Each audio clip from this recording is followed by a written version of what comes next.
Ah, ben oui, c'est en train d'arriver, mesdames et messieurs, finalement, dans son horaire ultra jam-pack.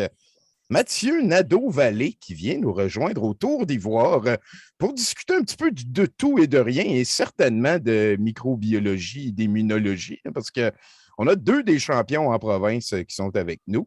Et ben, on ne commencera pas par eux autres, on se les garde pour la fin. Tiens, parle-moi de toi, Tommy Colin-Vallée. Moi, je suis Tommy Godette, ici, animateur, et c'est mon seul diplôme. Ben, j'ai aussi des affaires d'artiste, là, mais ça l'aide juste avec les filles, ça. Toi, Tommy? Ah oui, moi j'ai deux bacs, puis je suis en train de finir un doctorat, mais faut pas trop se vanter de ça. Ça veut rien dire. Ben, en tout cas, Ça enlève à rien aux autres. on peut C'est dire que juste tu as une parce que maîtrise en j'aime ça psychologie. étudier, hein? Pas grand. Voilà, voilà. Ouais, pour l'instant, puis, je m'en contente très bien. Et voilà. Et ben, Yann Becker. Ben, salut, donc moi c'est Yann, effectivement. Donc moi, j'ai fait mon bac en France et puis une première maîtrise en France, une deuxième ici à Québec.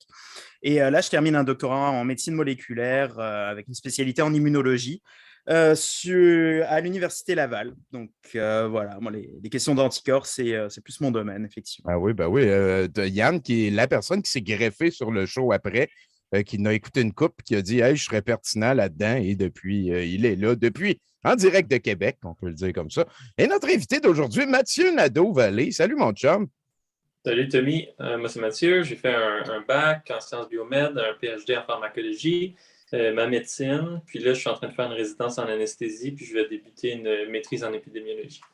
Tabarnak, hein? Fait que, y a-tu comme une fin à un moment donné à tout ça ou t'es un gros fan de l'apprentissage? Il n'y a jamais de fin en médecine. Ouais, ben ça c'est sûr. Hein? T'es même passé par l'anesthésie. C'est quand même assez capoté. Pourquoi l'anesthésie au travers de tout ça? Ah, ben c'est probablement les domaines de la médecine où les connaissances en pharmacologie sont les plus utiles. Là. On a les médicaments dans nos mains, on les administre aux patients, on voit l'effet tout de suite en salle d'op, qu'est-ce qui se passe, on doit maintenir le patient en vie pendant son opération. Là, finalement, c'est un peu ça, parce qu'on lui induit un coma artificiel, donc il faut maintenir son cœur, ses poumons, faut le prendre d'un point A puis l'amener à un point B. Là. Oh, oui, puis là, dépendamment, tu changes un dosage, tu vois immédiatement le résultat sur un moniteur ou sur ces affaires-là. Donc, ouais, ça devient comme une manière d'appliquer ce que tu avais étudié avant un petit peu, peut-être. C'est ça. Ah ouais, t'as l'air de quelqu'un de curieux.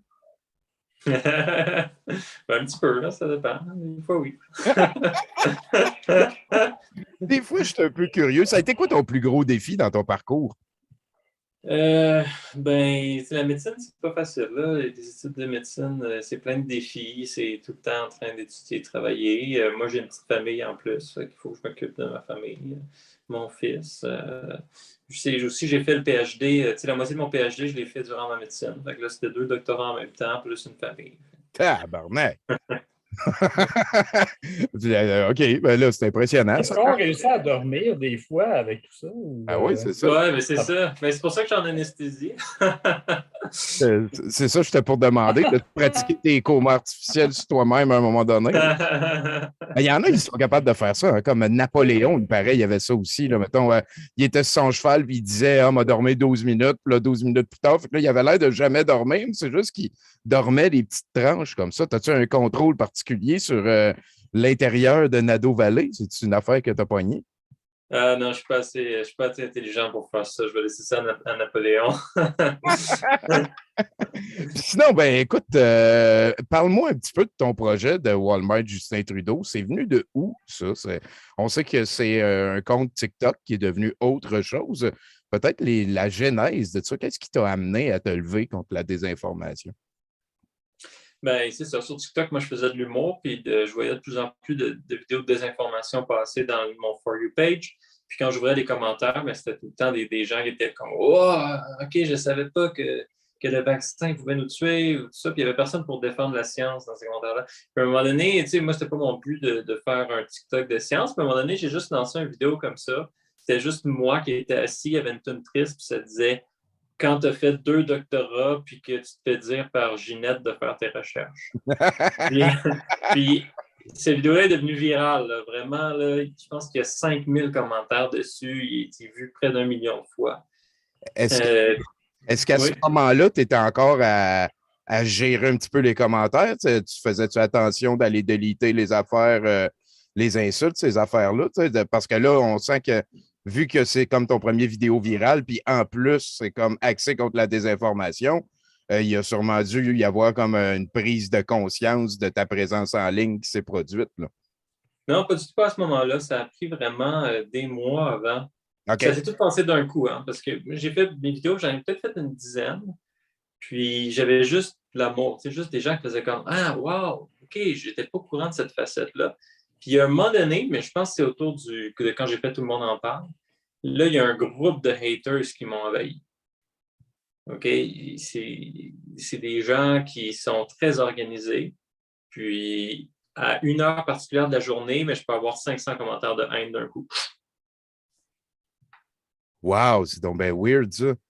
Oh, ils sont très, très, très bien organisés. Puis, tu sais, souvent j'ai l'impression qu'ils s'envoient un message dans un groupe. Puis, par exemple, regardez une vidéo de lui. Puis là, ils débarquent tout. Ouais, c'est sûr, c'est sûr. Ça a été quoi ta réaction la première fois que c'est arrivé? Comment tu as géré ça?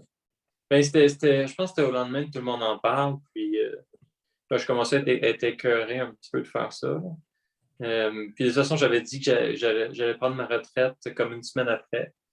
Fait que ça a tout tombé en même temps, tu sais, les haters, puis le fait que je m'étais dit que j'allais prendre ma retraite. Fait que finalement, j'ai juste pris ma retraite.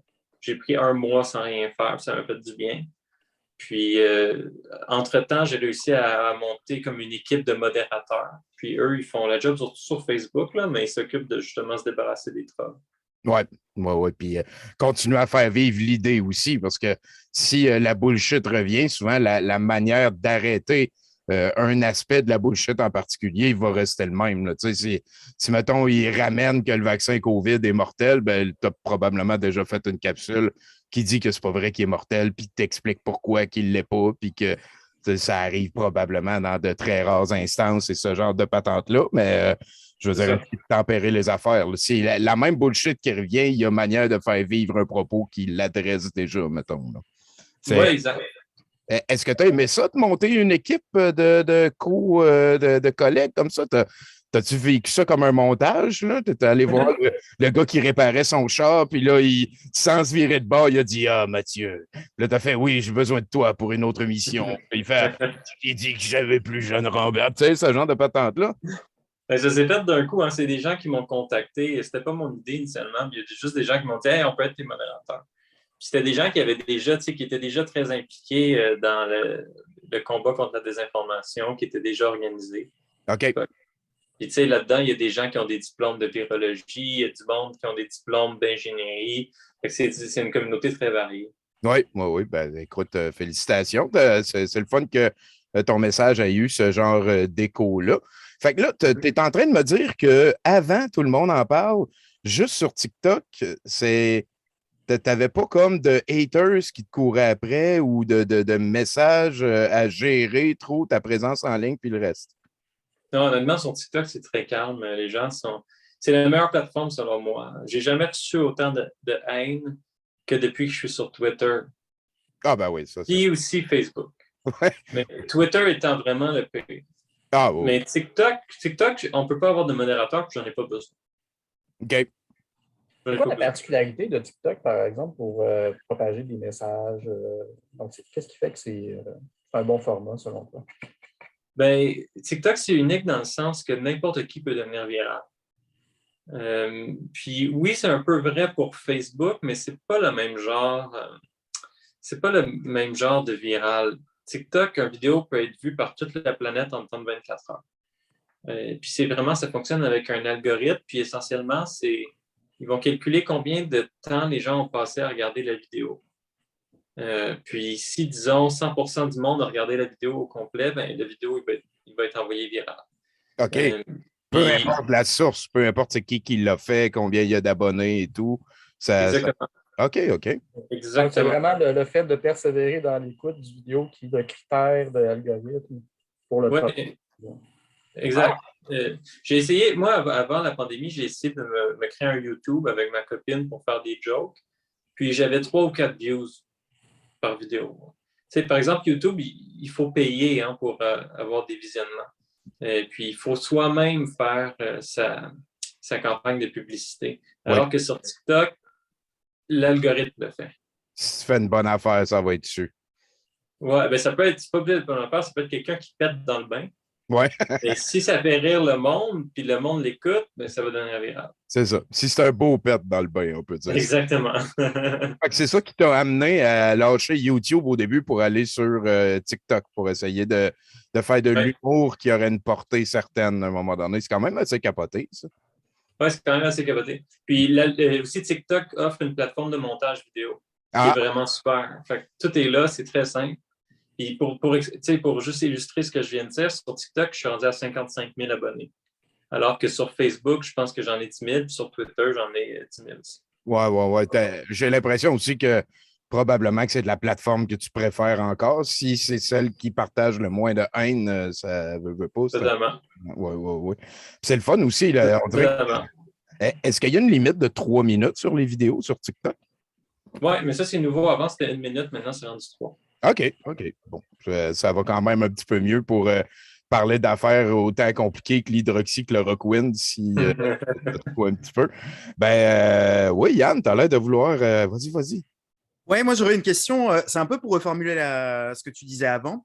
Mais finalement, entre Twitter, Facebook et puis TikTok, est-ce que tu penses que ces différentes plateformes ont un reach qui est un petit peu différent en fonction du public? Est-ce que tu penses que certaines peuvent être utilisées pour avoir plus des jeunes ou d'autres plus pour polémiquer ou... Voilà. Oui, clairement. D'après moi, justement pour la polémique, d'après moi, les trois sont pas mal égales. Sur TikTok, l'audience est plus jeune, oui. Puis j'ai l'impression que sur Twitter, c'est plus la plupart, c'est des professionnels, comme par exemple, il y a beaucoup de journalistes sur Twitter, puis on peut faire un tweet qui va être publié dans le Journal de Montréal. C'est vrai. Alors que TikTok, c'est bien plus rare. Mais sur TikTok, il y a aussi une armée de trolls puis une armée de robots. Il y a des robots aussi sur TikTok.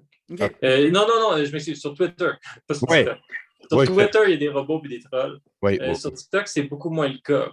Mais il y a quand même sur TikTok des gens qui vont se créer une dizaine d'accounts, puis être troll un peu, là, mais beaucoup moins que sur Twitter. Est-ce que c'est parce que le format lui-même le permet moins ou c'est parce que c'est trop nouveau puis il n'y a pas eu encore assez de gens pour faire des bots et du troll là-dessus? Écoute, je ne sais vraiment pas. Peut-être que les politiciens ne sont jamais rendus sur TikTok. Et peut-être c'est pour ça que les journalistes sont surtout sur Twitter, puis les robots.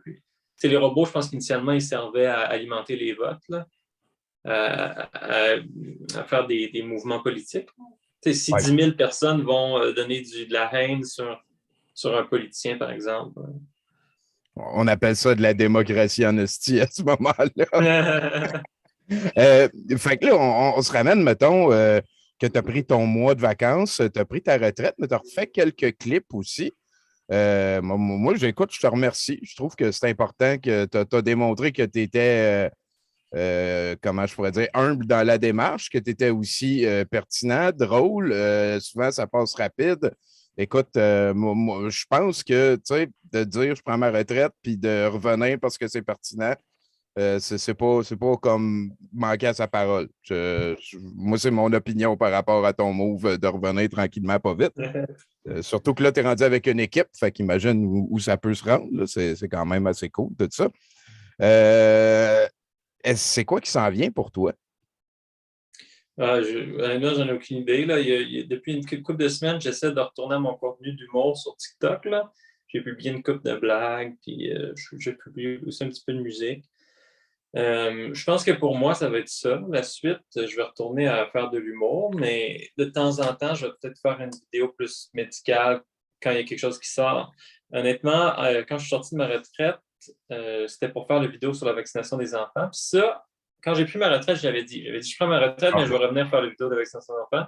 Je l'ai faite, puis tout de suite après, il est sorti Rinfo COVID. Là, ouais. Je ne sais pas si vous avez vu ça, là, les médecins, c'est des grands médecins. Puis tout de suite après est sorti la deuxième vidéo de Rinfo COVID, qui est sur. Lui, c'est un chercheur là, de l'Université Laval. Fait il y a des grosses affaires comme ça qui sont tellement dangereuses au point de vue, pour le public. Oui. Que je me dis, là, je peux pas ne rien faire. Mais éventuellement, s'il n'y a plus de vidéos de l'info COVID, mais moi, je vais faire de l'humour. Ça ressemble à ça. Là. On te le souhaite. Ben oui, on le souhaite à tout le monde. Écoute, on t'a découvert comme musicien aussi. Tu avais quand même pas mal de tranches à gérer. Fait que là, il y a des blagues, il y a de la musique aussi. Depuis quand tu joues de la musique?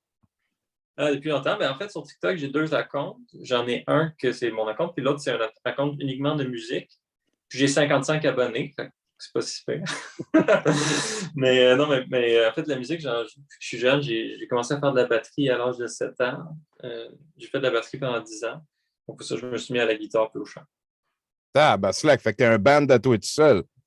Ouais, ben l'affaire, c'est que je vis en appart depuis maintenant, comme, ça fait combien de temps? 10 ans environ, 12 ans. Fait que j'ai plus de batterie. Hein. Ouais, non, c'est ça, j'étais pour dire. Pour moi, le drum a pris le bas. Exact. C'est Les voisins ne voulaient pas. ton préféré? As-tu un instrument préféré? Ben, idéalement, j'aimerais ça refaire de la batterie, là, mais pour le moment, je chante. C'est ça que j'aime. Je suis pas très bon en guitare, là, mais je suis correct pour m'accompagner. Ça me va, ça me va, ça me va. Écoute, penses-tu que la désinformation, on va être capable de régler ça à un moment donné? Non, je pense pas. Puis honnêtement, je pense qu'il y en a toujours eu. Hein. Tu sais, il y a le pharmacien, je sais pas si Olivier Bernard, je pense son nom. Oui, Lui, il a fait un sacré job, hein, oui.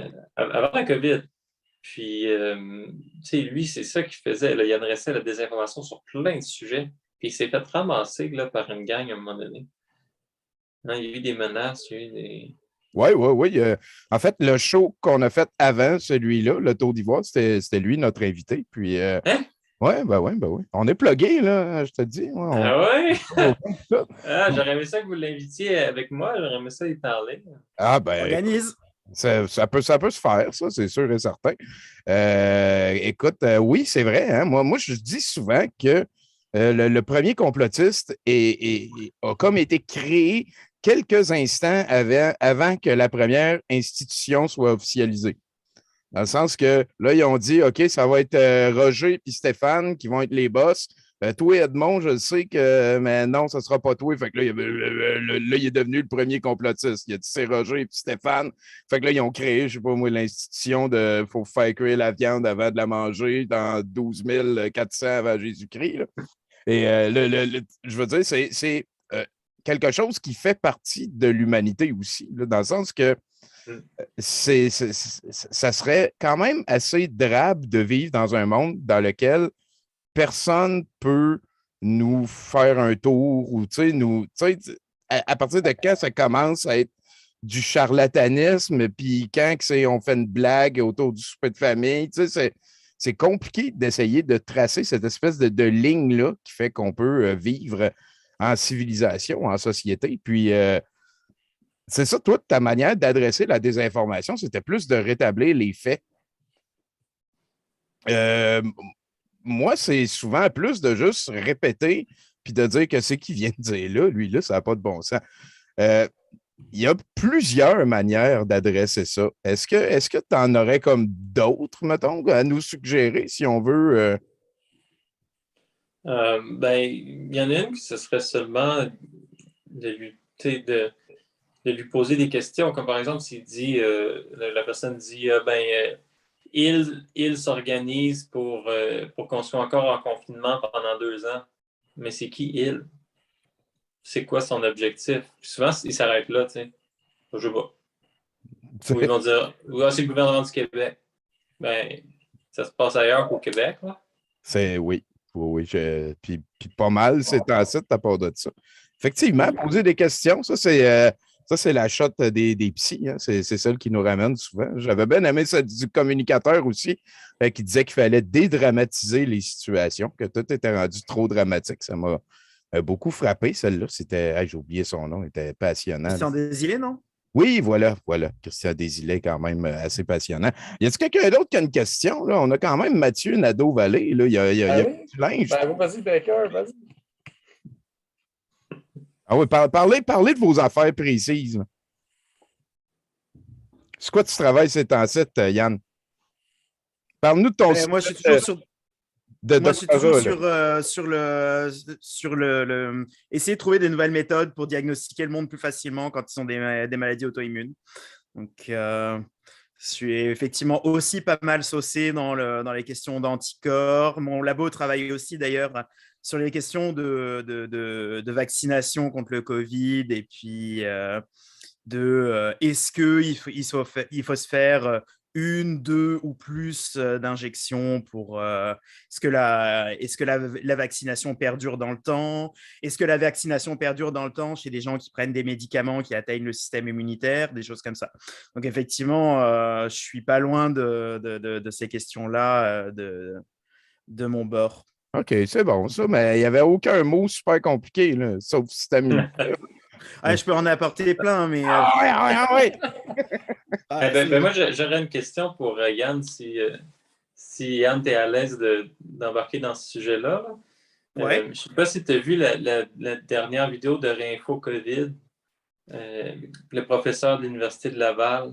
Ouais, oui. Et à un moment, il parle d'anticorps. Il dit les enfants développent une réponse IgG médiée et non pas d'IgM et d'IgA comme les adultes.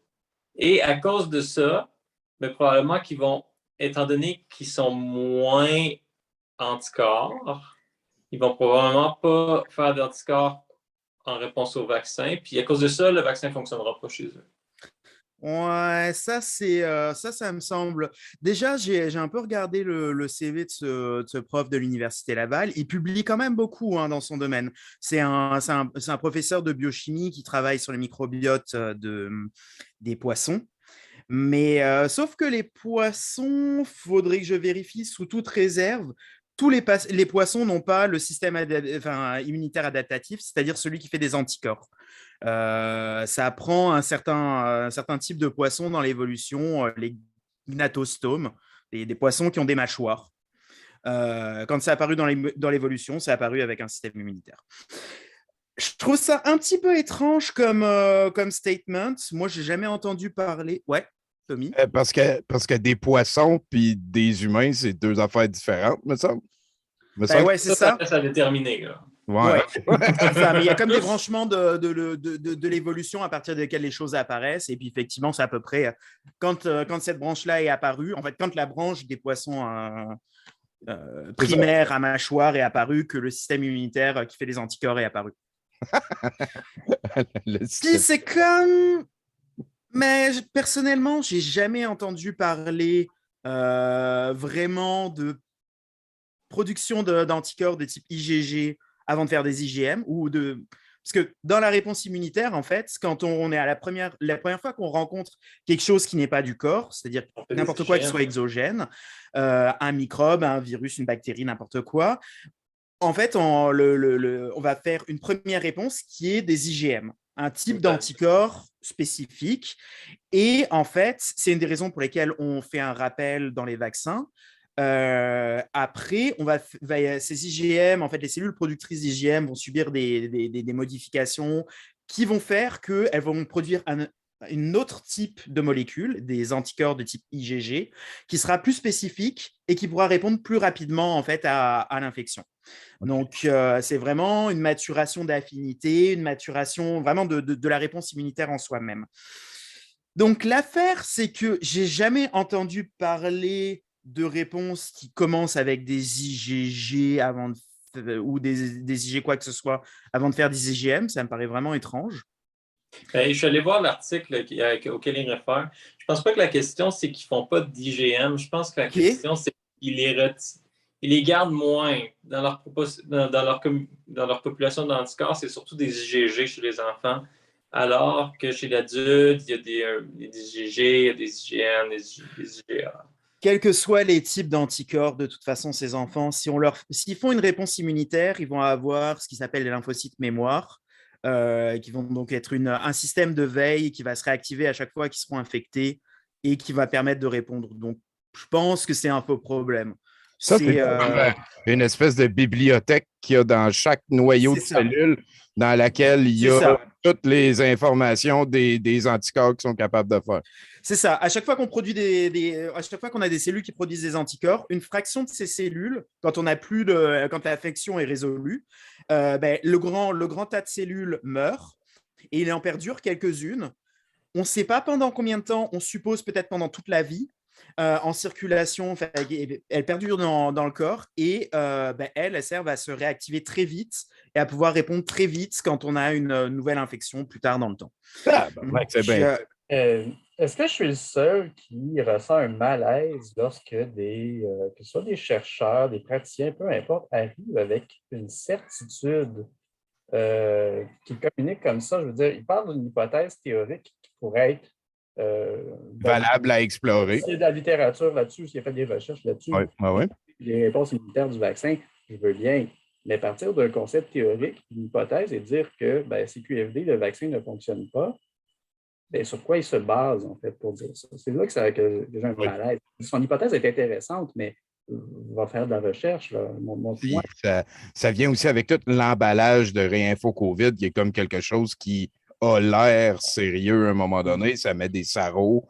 Il y a des micros de Radio-Canada, ce genre de patente-là. Mais effectivement, le gars, là, il est tout seul, il y a une bannière en arrière, puis il amène des certitudes qui ne vont pas nécessairement dans le sens du consensus. Moi, il y a quelques red flags à monter, mais oui, ça va être de la bullshit à débunker. Mathieu, as-tu quelque chose à rebondir là-dessus, toi?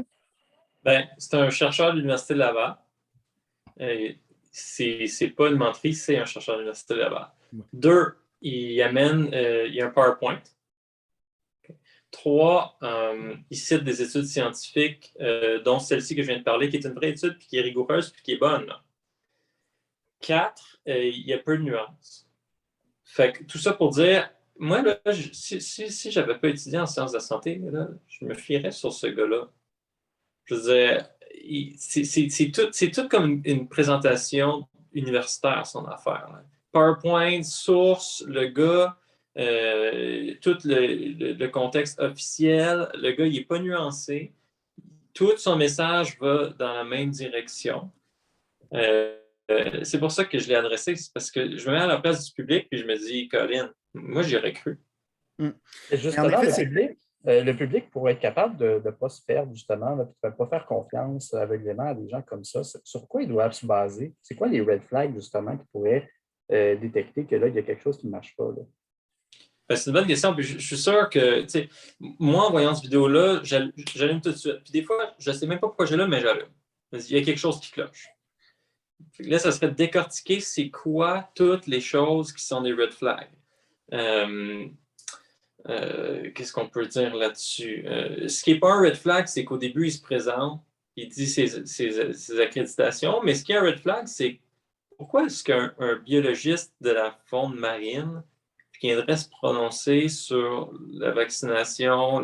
Ça, je trouve que c'est un red flag. Deuxième red flag, il n'est pas nuancé. Tous ses propos sont affirmatifs, il est sûr de son affaire. Troisième red flag qui était vraiment facile pour nous, là, ça aurait été facile de le voir, mais peut-être pas pour le public, c'est les dates de ses sources. T'sais, nous, quand on est présenté, on a fait des études graduées, quand on nous présente des sources, vite fait, on les regarde et on se rend compte qu'il y a des choses qui clochent. T'sais, si on voit le journal, des journaux qui ont un impact factor de 0,2, déjà, ça peut être un red flag. Si on voit un journal cité dans les années 1960, ça peut allumer un red flag. Mais pour lui, ça a allumé vite quand j'ai écouté sa capsule. J'ai vu 2019. Je vais me permettre peut-être de faire un point sur l'impact factor pour les gens qui nous regardent, qui ne savent pas forcément ce que c'est. C'est comme un ratio, en fait, de à quel point un journal, en fait, une publication dans un journal est citée par les pairs. Finalement, il y a comme un calcul qui se fait. Et en général, donc c'est combien il y a de publications dans un journal, sur combien elles sont citées. Et plus cet indice est grand, plus en général on peut parler d'un journal sérieux et de qualité. Et puis c'est une échelle qui est relativement ouverte. Donc c'est un petit peu difficile de savoir ce que c'est un bon, quand on n'est pas du milieu, un bon impact factor d'un mauvais. Mais en général, quand on commence à être au-dessus de 1, ça commence à être un journal qu'on peut considérer quand même comme décent. Entre 1 et 4, moyenne gamme, au-dessus de 4, solide, puis quand on passe au-dessus de 10 et puis à 20, 30, 60 pour les plus hauts, ça devient un stratosphérique. Mais ça, c'est super cool, ça, cet outil-là. Là, on a eu un point 2, blabla. C'est où qu'on trouve ça? Y a-tu comme un registre de ces données-là? Je ne connaissais pas cette échelle-là. Souvent, il suffit de taper le nom du journal sur Google et de rajouter l'index, quel est le score. OK. Puis ça donne effectivement, ça donne ce score. C'est comme le H-index un peu pour les chercheurs, qui est le nombre de fois que les papiers du chercheur sont cités. Okay. Plus il a de papiers et plus ces papiers sont cités, plus il va avoir un H-index qui va être fort. Ça, on le retrouve en général, effectivement, si on tape H-index ou en tout cas toutes ces métriques avec le nom d'un chercheur ou du journal de la publication, on trouve ces informations. Colin, c'est pédagogique, Mathieu. Tu provoques toutes sortes d'affaires. Mais avec le facteur d'impact, il faut faire attention si on ne connaît rien dans le domaine, parce que des fois, les facteurs d'impact sont bas, mais la publication n'est pas nécessairement mauvaise. Des fois, des articles peuvent être peu cités parce qu'ils sont trop spécifiques. Par exemple, un article qui traite des pathologies du rectum. Okay, c'est super spécifique, mais il peut être un super bon article, mais il est publié dans un journal Journal of Medical Rectum. C'est un super bon. Non, mais c'est vrai, c'est ça. J'ai vu des super bons articles, par exemple, dans des journaux de biologie de la reproduction. Mais ces journaux-là, ils traitent uniquement de biologie de la reproduction. Fait qu'ils ne vont pas être cités par tout le monde de la communauté scientifique, juste par ceux qui sont de ce field-là. Il y a toujours une nuance, mais règle générale, un journal qui a un facteur d'impact en bas de 1 ou peut-être en bas de 1,5, c'est presque tout le temps poubelle. Presque tout le temps. C'est comme un lien Odyssée, ça, on pourrait dire. C'est presque la poubelle. J'ai un autre petit conseil comme ça aussi, toujours se méfier des journaux dont le titre commence par Journal of International machin. Ah! C'est souvent des journaux prédateurs où finalement on paye pour publier. Ben, oui. Il y a plusieurs journaux qui acceptent n'importe quel article tant que tu donnes de l'argent. C'est tabarnak, hein? C'est OK. Ouais, ça, on a vu ça récemment, Tommy. Je ne sais pas si tu l'as vu, l'article passé. C'était Toxicology Reports. Un seul auteur. Ça aussi, c'est un red flag. Un article scientifique avec un seul auteur. Puis dans cet article-là, essentiellement, ça dit que le vaccin tue 5 fois plus de gens que la COVID. C'est un vrai article publié dans un vrai journal. Toxicology Report, je pense qu'il y a un facteur d'impact de 3. OK, tabarnak. Fait que là, OK. Un seul auteur ou 2 auteurs, je pense, 1 ou 2, dont un qui est un des informateurs reconnus. Puis, l'éditeur qui a handle le manuscrit était initialement dans les auteurs du journal. Ah, OK, je sais. De l'article. Oui. Puis, ils ont publié un rebuttal, puis ils ont dit non, ils se sont trompés. C'est pas l'auteur, c'est vraiment l'éditeur. L'éditeur n'est pas auteur. Mais la première version de l'article, l'éditeur, c'est l'auteur. C'est l'auteur, tabarnak. OK, ouais. Méchant conflit d'intérêt. Habituellement, c'est pas des articles. Habituellement, ça s'appelle un éditorial. Quand l'éditeur est aussi l'auteur, c'est un éditorial, c'est pas un article. Oui. C'est donc bien intéressant. Fait que le Journal of International, quelque chose, on fait attention. C'est logique, hein, ils veulent avoir le plus de monde possible. Fait qu'ils ouvrent les valves partout. On diffuse n'importe quoi tant que tu amènes la pièce qui va avec. Ce que je comprends aussi, c'est une affaire que écoute, on le découvre à chaque fois. Là. Moi, je ne travaille pas là-dedans. Mais on dirait que l'institution de la science a déjà comme plusieurs défenses comme ce genre de patente-là. Fait qu'on revient encore une fois beaucoup à si on ne connaît pas ça, c'est correct de rester humble face à des informations nouvelles récentes. Il y a un moment donné que les choses se tassent. C'est quand même assez solide. C'est quoi que vous préférez avec la science, vous autres? La science, c'est que elle veut pas mal dire la même chose, peu importe c'est qui l'a dit. C'est reproductible. Le fait que ce soit reproductible, c'est correct. Si toi, Tommy, c'est quoi tu préfères? C'est un peu ça aussi. Hein? Quand on parle de reproductibilité, on parle de réfutabilité aussi. C'est-à-dire que une bonne recherche, on doit tenter de montrer que sa conclusion n'est pas bonne. Et si ça résiste à ça, mais là, on a quand même quelque chose de solide. Moi, j'aime ça. Non, ouais, ça, c'est capable de prendre des coups que tu es en train de dire un petit peu. Oui. Ouais, Une toi, bonne Yann? opinion, c'est une opinion qui résiste Ouais. à des tentatives de réfuter aussi.